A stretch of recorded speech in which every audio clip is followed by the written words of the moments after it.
Hello, everybody, and welcome to Triple S. This is Gohar here. I am providing you today the lecture number 9 of the series on cooperatives. आज मैं lecture series resume कर रहा हूँ. मैंने बहुत सारे message receive किए from students and teachers alike that I should resume this series. Since I was occupied with my own work, I could not buy some time from that to make lectures for you people. अब मैं कोशिश कर रहा हूँ कि to get some time of my schedule to make lectures for you. तो आज का जो लेक्चर है, it is lecture number 9. It is on housing cooperatives. तो आज हम अभी क्या कर रहे हैं, we are studying about the types of cooperatives. Agricultural और फार्मर कॉपरेटिव्स जो है वो आपने ऑलरेडी स्टडी किया है. आज का जो टॉपिक है, it is on housing cooperatives. इसको मैं I try to complete this topic of on housing cooperatives in 2 lectures. ठीक है, आज का जो है, तो this is part 1 of the lecture on housing cooperatives. First will go through the definition क्या है. अगर आपको याद होगा, जो हमने ऑलरेडी पढ़ा हुआ है उसमें हमने स्टडी किया था कोऑपरेटिव्स का बेसिक्स क्या होता है, कोऑपरेटिव्स का फॉर्मेशन क्यों होता है, इसका बेनिफिट्स क्या है एंड ऑल दैट स्टफ. तो people come together, they make an organisation because they have certain social, economic and cultural needs. On that basis कुछ लोग ऐसे होते हैं जिनके पास हाउसिंग फैसिलिटीज़ नहीं होती है, so they come together, they form an organisation. फिर उसमें कुछ अपना भी शेयर लेते हैं. They pool certain amount of money from their own pockets. Since house एक ऐसी चीज़ नहीं, it's not like an agricultural cooperative in which you have to purchase fertilizers जो ज़्यादा महंगी नहीं होती है. Houses cost in lakhs and even can run into crores. फिर भी अगर हम basic एक house देखें, it will still have a cost of somewhere around 20, 30, 40, 50 lakhs even. तो सारा पैसा तो ये पूल नहीं कर पाते, लेकिन कॉपरेशन बनाने के बाद जब ये कम्प्लीटली रजिस्टर होता है, they are able to take money from outsider and governmental sources as well. फिर ये आहिस्ता आहिस्ता ये चुका देते हैं in the form of EMIs and all. और अगर किसी के पास पैसा होगा ज़्यादा तो he can buy it in one go. तो coming to the definition on of housing cooperatives. तो housing cooperative forms when people come together to own and control the buildings they live in. They form a cooperative corporation to which they pay a monthly amount. ये जो monthly amount है ना, ये खुद दो तरीके का होता है, मैं ये आगे बताता हूँ आपको. To cover operating expenses, the cooperative owns the land, the buildings and any common areas. Members usually buy shares in the cooperative. तो हाउसिंग कोऑपरेटिव में क्या होता है, some people, few people come together, they own the area, the land, they make buildings, they construct buildings over there that land. फिर वो उसमें रहने लगते हैं. ये जो ये कोऑपरेटिव ये बनाते हैं, इसमें ये क्या करते हैं, एक तो पहले ही ये शेयर्स कुछ खरीदते हैं, they pool certain amount of money. This is not enough, they have to give monthly amounts as well towards the corporation. अब ये मंथली अमाउंट्स दो तरीके के होते हैं. इट कैन बी रेंट और it can be operating expenses. Rent is आपको किराया देना है, दैट इज़ जिस एरिया में आप रह रहे हैं उसका आपको सर्टेन अमाउंट जो है, जो ऑलरेडी डिसाइड किया होगा by the bylaws of the housing corporation cooperative, sorry, तो उसके अकॉर्डिंग आपको रेंट, किराया देना होगा. दूसरे टाइप ऑफ कोऑपरेटिव्स कैसे होते हैं, जिनमें आपको किराया नहीं, सिर्फ आपको ऑपरेटिंग एक्सपेंसेस देने होते हैं. ऑपरेटिंग एक्सपेंसेस का मतलब ये है जहाँ पे आप रहने का पैसा नहीं देते, लेकिन आप पैसे देते हैं बेसिक एमिनिटीज़ को यूज़ करने का, उसी को ऑपरेटिंग एक्सपेंसेस कहा जाता है. जैसे for example, you are getting drinking water, you are getting electricity, you need plumbing facilities, आपको नल ख़राब हो गया, वो आपको ठीक कराना है. तो इसका जो कुछ बेसिक एवरेज कॉस्ट होगा ना मंथली, तो वो आपको पूल करना होता है, वो आपको देना होता है towards the cooperative fund of that society या कॉपरेशन. यूजुअली जो हाउसिंग कोऑपरेटिव्स है ना, इनको जनरली इंडिया में और ईस्टर्न कंट्रीज़ यानी एशियन कंट्रीज़ में कहा जाता है सोसाइटीज़. आपने बहुत बार सुना होगा, this society, that society and all that stuff. ठीक है, ये तो हो गया डेफिनेशन. तो आपको ये समझ आ गया कैसे क्या है. ये हमेशा पूल नहीं करते पूरा पैसा जितने का मकान होता है, लेकिन ये क्या करते हैं, कुछ अमाउंट देते हैं जिसको हम यूजुअली डाउन पेमेंट कहते हैं. क्योंकि अगर ये अफोर्ड कर पाए तो इनको ज़रूरत नहीं है कॉपरेशन में आने की. ठीक है, दे कैन कोऑपरेटिव में आने की, तो they can buy it on their own. Why do they come into this cooperative system, because they don't have enough money to buy a house. ठीक है, तो अब हमारे पास कुछ रिपोर्ट्स है, देखते हैं उनके बारे में क्या है. तो एज़ पर एक मुझे अभी याद नहीं आ रहा है उस रिपोर्ट का नाम. As per one of the very famous reports publish world wide, 1.6 billion of the total population in the world, which is somewhere around 8 billion right now. 1.6 billion of the total people living on earth do not have access to adequate housing. ठीक है, 1.6 billion लोगों के पास adequate housing की facilities नहीं है। जो houses होते हैं, these are of two types. One is adequate housing, second is inadequate housing. ठीक है, inadequate housing का मतलब ये है आपके पास शेल्टर है, you have a place in which you can sleep, you can carry on with your normal living, लेकिन you don't have adequate facilities as per the societal setup. कहने का मतलब ये, कुछ मकान हमारे कंट्री में ऐसे हैं जहाँ पे पीपल कैन लिव इन, जैसे फॉर एग्जांपल ट्राइबल एरियाज में वो क्या बनाते हैं, they make those these houses shelters made up of bamboos. They are not adequate because they don't have drinking water facilities, they have to go to rivers to get water. It takes longer duration to do that than having a direct plumbing line into your home. और electricity का availability नहीं होता है, toilets की facility नहीं होती है. This is all comes under इनएडिक्वेट housing. Adequate housing का मतलब है आपके पास शेल्टर है लेकिन आपके पास बेसिक एमिनिटीज़ भी है, क्वालिटेटिव भी और क्वांटिटेटिव भी. ठीक है, ये तो मैं कह रहा था जो ये मैंने 1.6 बिलियन का कहा, this number relates to inadequate housing. कहने का मतलब इनमें से कुछ के पास मकान हो सकते हैं, सारे होमलेस नहीं है, कुछ के पास मकान हो सकते हैं, लेकिन as per the civic life of 2021 they are not enough, they are not adequate to call, we cannot call those things houses, those structures houses, they can be called shelters. ठीक है, तो based on national reports worldwide it is estimated that no less than 150 million people, कितने लोग, 150 million people world wide, 15 crore लोग world wide ऐसे हैं जो completely homeless है, यानी जिनके पास शेल्टर भी नहीं है. इनएडिक्वेसी तो छोड़ो कि कम से कम रहने की जगह होती, जो कंप्लीटली होमलेस है. What is this number? It is 150 million which is about 2% of the world's population. ये जो ये डेटा है इट इज़ 2015 का डेटा. ठीक है, अब देखिए कितना सीरियस प्रॉब्लम है. 15 करोड़ लोग वर्ल्ड वाइड, हम बेगर्स को देखते हैं, most of them are homeless. So there are 1.77 million homeless. तो इसी 150 मिलियन में से 1.77 मिलियन 2011 का सेंसस है, अभी तो मुझे लगता है ज़्यादा होगा, it should be somewhere around 2 crore are homeless as per 2011 census. ठीक है, which forms 0.15% of the country's total population. तो इंडिया में भी ये प्रॉब्लम है. इंडिया में ये प्रॉब्लम है, मैं ये बताऊंगा किन दो बेसिक वजहों की वजह से, because of which two reasons that India has this many number of homeless people. ठीक है, चलिए we'll go to the development of now of all of this कि how did this housing corporations come about. तो food, cloth and shelter are 3 basic needs of human beings, लेकिन आजकल shelter is not enough, जो हम already बात कर चुके हैं. Just shelter is not enough. No civilize life is possible without adequate housing facilities, जो मैंने ऑलरेडी बताया है एडिक्वेसी क्या होती है और इनएडिक्वेसी क्या होती है. Housing is a universal problem but the problem is more acute in a developing country like India. It is because of the fact there is increasing demand for houses resulting from two things: rapid urbanization and unprecedented increase in population. ठीक है, तो why do we need this many amount of houses? हमारे पास shortage क्यों है? 2 reasons है. एक तो हमारे पास रैपिड अर्बनाइजेशन होता है.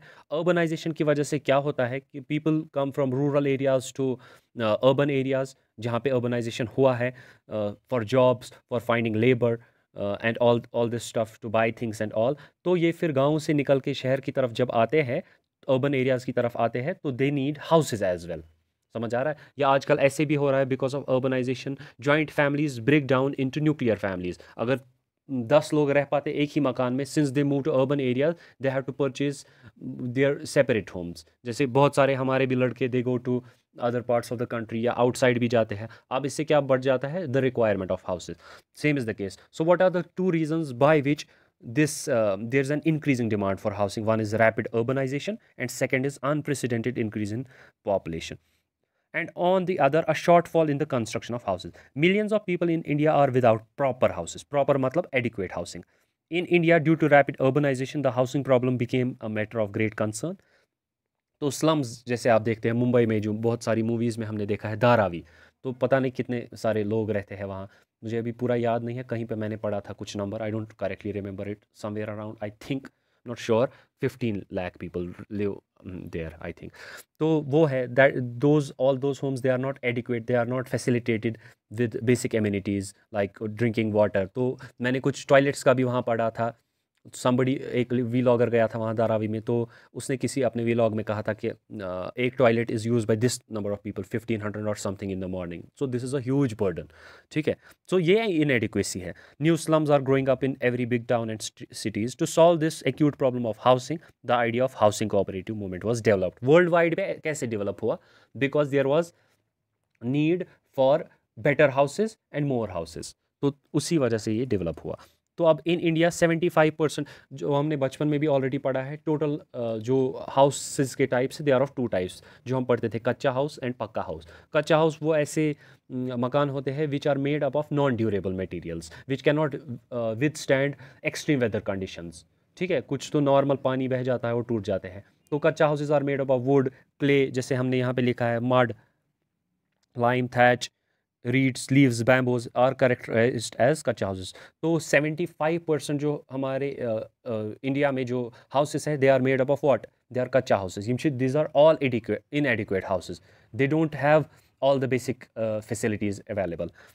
So only 1/4 of total houses in the country are entirely made up of durable materials like brick, stone, clay and all that stuff। तो problem तो होगी।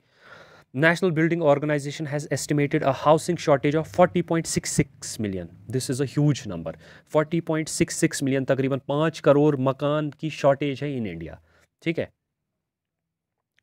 तो the qualitative and quantitative shortage of housing is compounded by scarcity of scientific designing नहीं होती है, उसकी वजह से भी houses become inadequate construction and other basic necessities such as finance for construction of houses. Finance की अनअवेलेबिलिटी है। Finally, the woeful inadequacy of basic amenities, जो हमने we already talked about, drinking water, sanitation, sewage, toilets. Toilets is a big concern still in India. About 90% of the households in rural areas and 30% in urban areas do not have toilet facilities. अब शायद ये कुछ policies आई थी government की, शायद decrease हो गया होगा, क्योंकि this is the data of 2011, 90% वाला। तो शायद it might have come down but not much, there is no major change in to it. I don't think it should be below 85% right now. So this is the inadequacy we have in our homes. So अब this is important, अब जो हमें बात करनी है, this is very important. तो start कैसे हुआ इंडिया में हाउसिंग कोऑपरेटिव्स का, हाउसिंग सोसाइटीज़ जिनको रादर कहा जाता है। तो जो पहली हाउसिंग सोसाइटी है उसका जो नाम है, that is called as Bangalore building cooperative society. Bangalore building cooperative society which was built in the state of, तब उसको कर्नाटक को मैसूर कहा जाता था, इन द ईयर 1909। तो the question can come, which is the first building cooperative society or housing cooperative society in India? What the answer to this question is, it is Bangalore Building Cooperative Society. In which year was it set up? It was set up in the year 1909 in the state of Mysore, which is now Karnataka। ठीक है, अब हमारे पास दूसरा भी एक cooperative है which has something to do with the history of Indian housing cooperatives, which is called as the Bombay Cooperative Housing Association, जो 1913 में बना था। तो फर्स्ट इंपॉर्टेंट जो है, पहला जो है उसका नाम है बेंगलोर बिल्डिंग कोऑपरेटिव सोसाइटी, और जो ये दूसरा नहीं है, the other one which is very important, उसका नाम है बॉम्बे कोऑपरेटिव हाउसिंग एसोसिएशन। तो बॉम्बे कोऑपरेटिव हाउसिंग एसोसिएशन का इंपॉर्टेंस ये है कि ये एक पहला हाउसिंग कॉरपोरेशन है जिसने गवर्नमेंट के साथ बातचीत करके अपना डेलीगेशन भेजा वहाँ पे, जो प्रोविंशियल गवर्नमेंट था वहाँ पे बॉम्बे में उस time, this is during British era. तो इन्होंने गवर्नमेंट के साथ तब बात की, तो उनको कहा आप हमें कुछ लोन्स प्रोवाइड कीजिए, you pool some of your capital into our housing cooperation so that it can run smoothly. तो इसका इंपॉर्टेंस ये है। तो the first housing cooperative society in the country was set up in 1909 in the state of Mysore, तो इजी, and was known as Bangalore building cooperative society. The state of Bombay, now Maharashtra, also took, तो बॉम्बे को ही फिर after this independence, शायद I think in 63, it was divided into two states of Gujarat and Maharashtra. The state of Bombay, now Maharashtra, also took initiative in this field and set up a non-official body, the Bombay Cooperative Housing Association in 1913. The Bombay Cooperative Housing Association did a pioneering job in propagating, हाँ ये और एक काम क्या करते थे, इन्होंने इस हाउसिंग सोसाइटी सेटअप को बहुत मशहूर किया। ये पब्लिश करते थे पैम्पलेट्स, फिर बांटते थे, ठीक है, to advertise about all of this stuff in the benefit of housing cooperatives and various aspects of housing problems by printing leaflets. तो वही इश्तिहार देते थे। It formed a set of model bylaws, ये भी इनका एक पायनियरिंग वर्क है कि इन्होंने एक मॉडल कोड बनाया कि on which basis this housing cooperative should work. फिर ये बाकी हाउसिंग कोऑपरेटिव्स जो इंडिया में है ना, उन्होंने फिर ये रेप्लिकेट और कॉपी भी किया। तो इसकी दो बेसिक चीज़ें हैं, टू बेसिक फीचर्स और significance of this Bombay cooperating housing association is तीन रादर। पहला तो इसने इस हाउसिंग कोऑपरेटिव सेटअप को बहुत एक प्रोपोगेशन और एडवर्टीजमेंट प्रोवाइड किया bye printing these leaflets. Second is इसने मॉडल कोड्स जिनको बायलॉज कहा जाता है सेटअप किए, ऐसे ही नहीं रैंडमली हाउसिंग कोऑपरेटिव सोसाइटी बनाओ। तो इनका एक बोर्ड ऑफ डायरेक्टर्स था, फिर कैसे काम होगा, हम किसको अलॉट करेंगे houses and all that stuff. तो दो चीज़ें हो गई, और साथ ही साथ क्या होता था, it was also this is very important, it was also the first cooperative in the country to bring in governmental participation in capital for housing cooperatives। तो हाउसिंग cooperatives में इसने क्या किया, किसने, बॉम्बे बिल्डिंग कोऑपरेटिव सोसाइटी ने, इसने government को include किया और गवर्नमेंट के साथ बात करके कन्विंस किया उनको कि आप हमें कैपिटल प्रोवाइड कीजिए for working, because in a way they we are helping the government in their mission of providing houses to homeless people. ठीक है, तो अब देखिए ये जो हमारे पास कोऑपरेटिव सिस्टम है ना, पूरा ऑर्गेनाइजेशन जो है, तो ये कैसे काम करता है, इसका स्ट्रक्चर क्या होता है एक कंट्री में। जनरली जो होता है in most of the nations around the world, it is a four tier setup। Cooperatives, building cooperatives या हाउसिंग कॉपरेटिव जिनको हाउसिंग सोसाइटीज़ कहा जाता है, ये फोर हायरार्किकल स्टेप्स है इसमें। तो पहला जो है उसको कहा जाता है प्राइमरी हाउसिंग कॉपरेटिव्स। ये वही है जो एक्चुअल कॉपरेटिव्स के बारे में हम पढ़ रहे हैं ना, उन्हीं को प्राइमरी हाउसिंग कॉपरेटिव्स कहा जाता है, जो खुद फॉर्म करते हैं कॉपरेटिव्स मेंबर्स के सपोर्ट से, फिर हाउसेज प्रोवाइड किया जाता है। It can B at local और रीजनल लेवल। तो second is district level housing federations. फिर मैंने जब स्टार्ट में ही एक लेक्चर में हमने कहा था कुछ सिमिलर टाइप के कॉपरेटिव्स एक बड़े फेडरेशन को ज्वाइन करते हैं। तो हाउसिंग कॉपरेटिव्स किसको ज्वाइन करते हैं, डिस्ट्रिक्ट लेवल हाउसिंग फेडरेशंस को, डिस्ट्रिक्ट्स पे होते हैं फेडरेशन, तो they form part of these federations. फिर ये हाउसिंग फेडरेशन जो है स्टेट लेवल फेडरेशन को ज्वाइन करते हैं, जिसको कहा जाता है state level cooperative housing federation, and then at the national level. तो ये फोर टायर सेटअप है। एक्चुअल कॉपरेटिव्स तो ये है, लेकिन structure of working of these housing cooperatives is like this, पहले प्राइमरी, फिर डिस्ट्रिक्ट लेवल, फिर state level, and then we have the national cooperative housing federation. It can be one or more. फिर यही national housing cooperative federation जो national level पे होते हैं ना, cooperative federations of various types, यानी फंक्शन के बेसिस पे हमारे पास कोऑपरेटिव्स है, जो जैसे एग्रीकल्चरल कोऑपरेटिव होता है, डेयरी कोऑपरेटिव हो सकता है, same is the case housing cooperative. अब इनके नेशनल लेवल पे अपने अपने कोऑपरेटिव्स हैं ना, वो कोऑपरेटिव्स फिर ज्वाइन किसको करते हैं, इंटरनेशनल कोऑपरेटिव अलायंस को। उसी के वो मेंबर्स है जो मैंने तब कहा था 313 एंड समथिंग। तो अब will go to primary housing cooperative. अब देखिए प्राइमरी हाउसिंग कोऑपरेटिव्स में सिंपली क्या होता है, ये वही कोऑपरेटिव्स है जो प्रोवाइड करते हैं हाउसेज टू देयर मेंबर्स। तो इनको करना क्या होता है, कैसे काम करना होता है, they work by pooling money together from the members, getting loans from government and non governmental agencies। फिर साथ ही साथ ये क्या करते हैं, पहले ये स्ट्रक्चर, ये सेटअप रेडी रखते हैं कि हम यहाँ से पैसा उठाएंगे। फिर जाते हैं रजिस्टर्ड कोऑपरेटिव सोसाइटीज़ जो होता है डिस्ट्रिक्ट लेवल पे, उसके पास जाते हैं, अपनी इस कोऑपरेटिव को रजिस्टर कराते हैं, then they start working। तो a primary housing cooperative is a legally incorporated organized group of people who desire to develop the houses with collective efforts। After registering in with the Registrar of Cooperative under the concerned State Cooperative Societies Act। ठीक है, registration के लिए जो हमने कहा था already कैसे काम होता है। Primary society attains legal status as an autonomous institution। We have already talked about all these cooperatives are autonomous in nature, but they have to work under the framework laid down by the acts and the rules formed by the government। तो primary society attains legal status as an autonomous institution to undertake business on behalf of its members for housing development। The housing cooperatives in the primary level can be broadly classified into four groups। तो जो housing cooperatives होते हैं ना, ये basically चार type के हो सकते हैं। कितने टाइप के, they can be of four types. Western context में थोड़ा डिफरेंट है राइट नाउ, जो ये चार टाइप्स है they are in the context of India and Asian countries. तो ये जो पहला टाइप है प्राइमरी लेवल पे, जो हाउसिंग कोऑपरेटिव्स का पहला टाइप है, that is tenant ownership housing societies. तो इसमें क्या होता है, जो हाउसिंग सोसाइटी है इसके पास लैंड होता है, जिस पे जो क्या कहते हैं फिर मेंबर्स अपने मकान बना सकते हैं, सिंपल टर्म्स में बोट करके। ठीक है, हाउसिंग सोसाइटी ने ज़मीन लाई, वो दो तरीके से ज़मीन ला सकता है, या तो फुल ओनरशिप उसकी हो सकती है, यानी पूरी तरीके से ज़मीन खरीदी, जिसको कहा जाता है फ्री होल्ड। ठीक है, जैसे हम अपनी मकान बनाते हैं, हम यहाँ पे ज़मीन हमारी अपनी होती है, या तो हमने किसी से खरीदी होती, तो उसको फ्री होल्ड कहा जाता है। तो सोसाइटीज़ फ्री होल्ड पे ज़मीन ले सकती है, यानी पूरा पैसा चुका दिया तो ज़मीन उसकी। या तो लीज होल्ड पे भी ला सकती है। कहने का मतलब ये पे करते हैं किसी को पैसा, वो कहता है इनको ज़मीन आप ही की, लेकिन for a certain amount of time, for example 90 साल के लिए आप वहाँ पे रह सकते हैं। ठीक है।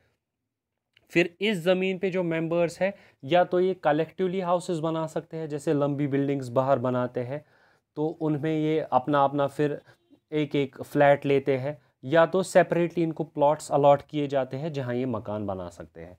ठीक है। इसको कहा जाता है टेनेंट ओनरशिप। इसमें ज़मीन किसकी होती है? सोसाइटी की। और हाउसेस किसके होते हैं? मेंबर्स के अपने। ठीक है। टेनेट दूसरा होता है टेनेट को partnership housing societies. These housing societies hold both land and building either on lease hold और free hold and allot the same to their members. समझ आ रहा है? तो पहले केस में ज़मीन किसकी थी? सोसाइटी की। लेकिन मकान जो बनाया वो फिर मेंबर्स ने खुद बनाया।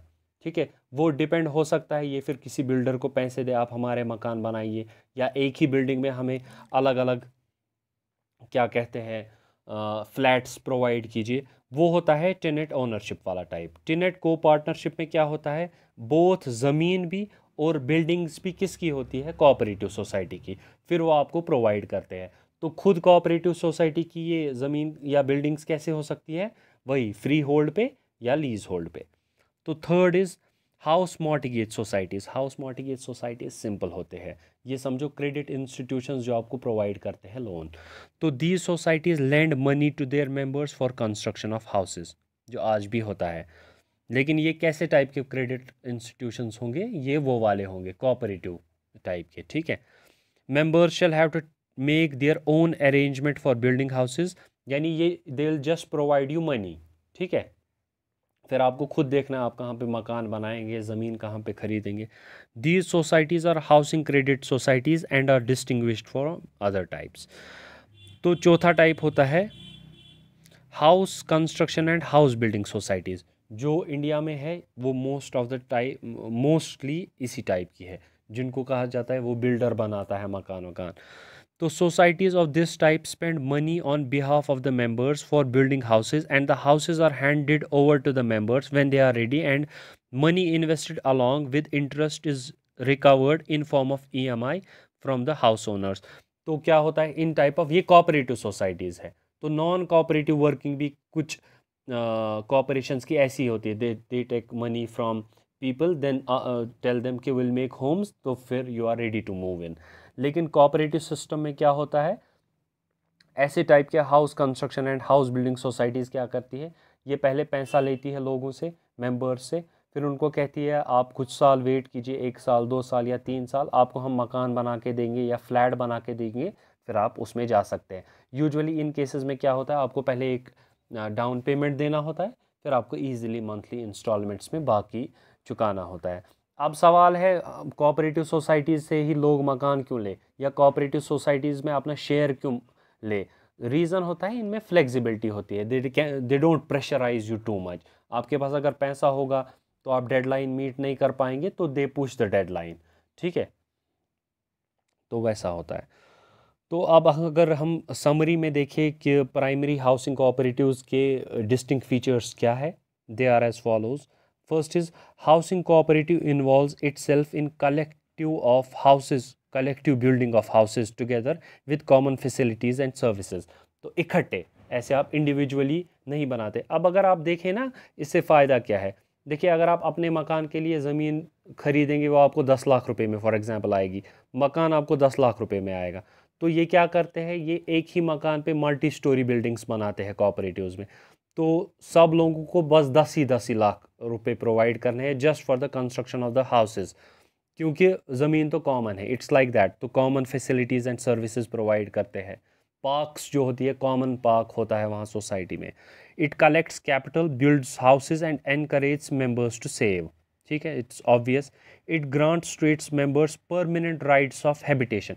ऐसा नहीं है, किराएदार की तरह नहीं होता है कि कल को कोई आएगा मकान मालिक and he will throw him out of the house. It's not like that. It is their own property, whether on lease hold और फ्री होल्ड, लेकिन इनकी अपनी प्रॉपर्टी होती है। It assists members in acquiring dwelling houses by providing necessary resources by way of loan। तो जो मैंने last का टाइप बोला था जिसमें आप लोन्स प्रोवाइड करते हैं फिर आप वो ईएमआई और डाउन पेमेंट के through that thing you this फिर आप सेटल कर देते हैं वो लोन। तो it eliminate speculation in land in other types of real estates. Usually क्या होता है बाकी टाइप ऑफ रियल एस्टेट्स में, अगर जैसे उस चीज़ की कीमत होगी, उस फ्लैट की कीमत होगी 30 लाख, बिल्डर ने अब वहाँ पे ज़मीन ली है, उसने कंस्ट्रक्ट हाउस किया है, तो he super inflates it, he says it is 50 lakh. और अगर आपने देखा होगा लैंड के रेट्स, गवर्नमेंट जो ईयरली प्रोवाइड करता है एक डॉक्यूमेंट जिसमें लैंड रेट्स या बिल्डिंग रेट्स प्रोवाइड किए जाते हैं, उस पे ज़मीन और मकान नहीं बिकते। It depends on speculation being rumoured by the builders and these जो हाउसेस के साथ डील करते हैं, रियल एस्टेट में काम करते हैं। तो जो भी वो स्पेकुलेशन क्रिएट करते हैं ना, एट अ सर्टन प्लेस पे इतने करोड़ का मकान होगा, तो उसी बेसिस पे प्राइजेस सेटअप होते हैं। जबकि कोऑपरेटिव हाउसिंग सोसाइटीज़ में वैसा नहीं होता है, they provide you houses on real cost price only. तो it eliminates speculation in land in other types of real estates by providing houses at cost price and restricting their transfer for speculative gains। ठीक है। It encourages for economic and management of housing societies which ensures proper maintenance of the house। ऐसे नहीं एक बार उन्होंने आपको मकान दे दिया खरीद के, या आपको प्रोवाइड कर दिया मकान, that is it. They then form a certain this working committee जो सोसाइटीज़ में होती है, they then look for the maintenance, कैसे रहेगा, साफ़ कैसे रहेंगी चीज़ें, ड्रिंकिंग वाटर प्रोवाइड हो रहा है and all that stuff. It functions of non profit basis, जो हमने ऑलरेडी कहा है। It provides common facilities and allied services, parks बनाते हैं, रिक्रिएशन के लिए बाकी चीज़ें होती है। It promotes healthy community living by creating an environment. It's an active partner in housing policy of the country. आप देखिए, आप कंट्री के पास जो हमने अभी कुछ डेटा देखा, इतने नंबर मिलियन हाउसेस की शॉर्टेज है इंडिया में। अब अगर ऐसा काम हुआ तो ऐसे कोऑपरेटिव्स फॉर्म हुए तो इससे वो नंबर डिक्रीज़ हो जाएगा। तो थोड़ा वो हाउसिंग पॉलिसी जो कंट्री के है उसमें भी थोड़ा हेल्प कर देता है। In addition to all these features, the primary housing cooperatives do some other activities as well, जो इनकी basic नहीं है, secondary activities। They manage the basic amenities like water supply, electrician, sanitation, etc। तो actually क्या होता है, ये जो cooperative housing societies है ना, इनमें दो तरीके से काम होता है। या तो आप क्या कहते हैं हर महीने मंथली कुछ मेंटेनेंस अमाउंट देते हैं, विच में बी समथिंग, चलो लेट्स से 10,000 रुपीज़। उसमें क्या होता है, अगर आपके घर पे नल ख़राब हो गया, इलेक्ट्रिसिटी का कुछ प्रॉब्लम है, they settle it out on their own. इनके अपने प्लम्बर्स होते हैं, अपने इलेक्ट्रिशियंस होते हैं, ठीक है। लेकिन जब आप उतना अमाउंट ऑफ पूल मनी करेंगे, लेकिन if you are not ready to pool that amount, फिर अगर मेंटेनेंस में कुछ प्रॉब्लम होगा, you have to settle it on your own. तो ये उस वाले टाइप का यहाँ पे कह रहा है, जहाँ पे आप मेंटेनेंस मनी प्रोवाइड करते हैं। They build and manage schools, जो मैंने ऑलरेडी हमने डिस्कस किया हुआ है पिछले लेक्चर्स में कि कोऑपरेटिव स्कूल्स होते हैं। लाइब्रेरीज़ किसी सोसाइटी ने सेटअप की थी, तो same is the case, they parks gardens provide करते हैं हाउसिंग। तो मोस्ट ऑफ द जो सोसाइटीज़ है ना इंडिया में, तो उनके सामने एक पार्क होता है रिक्रिएशन के लिए। और साथ ही साथ दे आल्सो डेवलप प्रोग्राम्स, जो आपने ड्रामास जो हमारे पास आते हैं टीवी पे हर दिन, तो सोसाइटीज़ में वो क्या करते हैं, they do programmes and all recreational programmes, बच्चों के प्रोग्राम्स, रेसेस रखते हैं, मैराथन्स रखते हैं एंड ऑल दैट स्टफ। ठीक है। तो ये हाउसिंग कोऑपरेटिव्स का आज पहला लेक्चर था। तो मैंने आज उसको थोड़ा शॉर्ट ही रखा, within 30 minutes, so that थोड़ा हम रिदम कैच करें, और next time we'll extend it to some, जो हमारा नॉर्मल रूटीन का टाइम था, समवेयर अराउंड 1 आवर। चलिए, thank you for joining in today. I'll come up with a lecture number 10, which will be part 2 of this housing cooperatives soon. Till then, have a good day and take care. Goodbye.